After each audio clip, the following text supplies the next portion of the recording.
Hello Capricorn Sun sign and Capricorn Ascendant. This is your forecast for July 2016, and this month gets kicked off with Sun, Mercury, and Venus in your 7th house of relationships. And so the way I look at astrology is the planets and the signs have what I call a lower and a higher path. So let's go over those things just real briefly. The 7th house in general means that you're more social. You need social interaction, in particular with the people in your inner circle, your true friends, and also your lover or your significant other. So there's a real strong desire to, it looks like this month, to share your thoughts and feelings, but also to connect on a deeper, more emotional level, okay? Lower path. You want to make these people in your life happy. Not a bad thing, but you can go too far. You can be a people pleaser, okay? So this is all about making sure that you're balanced with your needs versus theirs, okay? So it can also indicate that you don't really want to upset those people in your life, so you don't want to rock the boat. You might not always speak up about what you want. Don't even go there. Speak up and be heard, because this says that if you don't, you basically, people are going to assume that you're happy while you could be fuming or resenting things underneath. Why didn't they read my mind, right? Well, most people can't read minds, so speak up and be heard. Okay, higher path though, this is a very rewarding month for spending quality time with, again, the people in your inner circle, your true friends, and your significant other. If you are not in a relationship and want to be, this is a great time to put yourself out there and to be social. And I can't say that close friends can connect you with someone special, okay, or potentially special. Okay, so you have, let's see, the Sun making a trine aspect to Neptune on July 3rd.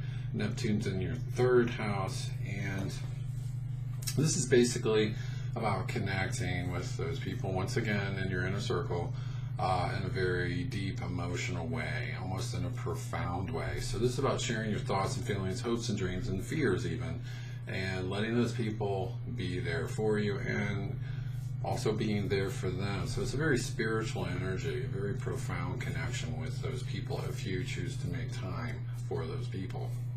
So it's, again, that's July 3rd. It's building up to that day. It can be a little before or even a little after, so don't think it just has to be on that day. But around that time is a great time for making quality time with those people. Okay, so you're going to have a new moon on July 4th, and new moons are about new beginnings.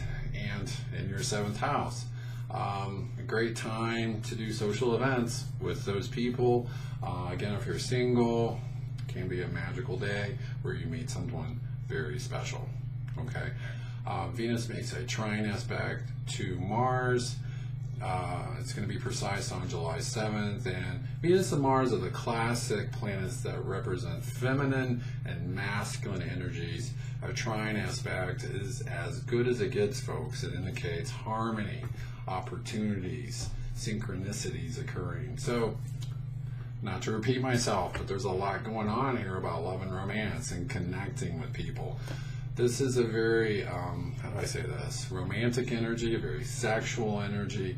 Once again, a great time for spending time with your significant other or putting yourself out there for finding someone very special. Mars in the 11th does suggest that perhaps a friend turns into a lover, or a friend introduces you to someone. So you've got two validations of that possibility there.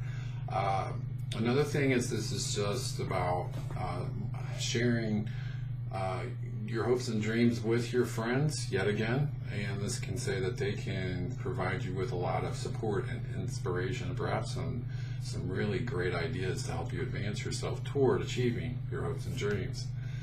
Now you've got a opposition. Let's see, Sun is opposing Pluto July 9th, and be careful. Oppositions at the lower point or lower path are tug of war, or conflict, confrontation. So there can be, so let's say that you are not speaking up for what you want. Let's say that you are just basically deciding to shut up and suffer in silence. I'll just deal with it. This can be a point where you're just like, I've had it, I can't take it, and you erupt, you explode. And the other person is like, holy crap, I had no idea you felt this way. You never said anything. So there can be some kind of upset in your relationship around this period. So just, again, make sure you're speaking up and being heard. And also, it's about power and control. So make sure you're playing fairly. Make sure you're not trying to get everything your way. So it can actually go the opposite direction where this is what I want. So oppositions are about balance, not all about what you want or the other person. It's about both of you. So make sure people aren't being selfish and that you're not being selfish. Let me put it that way. And then you've got a T-square. Let's see, Saturn making a square between Neptune and Jupiter. You've got Saturn in the 12th, Jupiter in the 9th, Neptune in the 3rd. So this is interesting to me because Saturn in the 3rd, and then retrograde no less, can say that you've got some challenges in front of you, and that you've got some subconscious fears that are sabotaging you, and it's your homework assignment to figure out what those fears are. So this can say that in some ways, on a conscious level, you know what you want, and I'm fired up about it. I can't wait to get it. But things aren't working out for you. Things don't go the way they should be going. And after a while, if this keeps happening, you could start feeling depressed and not even want to try. Why bother? It's not going to work out anyway. So apathy can creep in. So this is definitely about you doing some soul searching about your belief systems. Why am I sabotaging myself? Why do I keep getting myself in situations that aren't good for me? So it can involve journaling, meditating on it, getting a counselor, talking to a trusted friend. It's definitely about digging deep, and definitely about being courageous and facing those fears and pulling them up by the roots. Okay? And then you're going to have a full moon in Capricorn on July 19th, so in your own sign. And this is about personal empowerment. This is about you loving and believing in yourself, deciding to feel worthy of all good things. So you can have some breakthroughs with how you've been holding yourself back.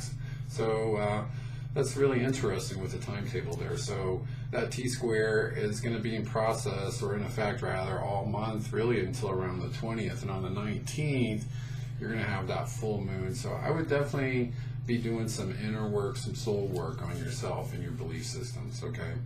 And so that concludes your forecast for the month of July. And I'd like to say that this has been a basic forecast for your sign.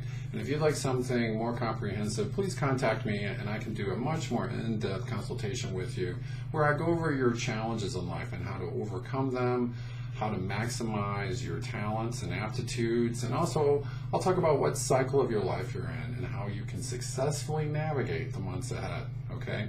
And lastly, if you've enjoyed this video, please hit the like button and subscribe. So with that being said, I do indeed hope you have a great month, and I'll talk to you next month. Bye-bye.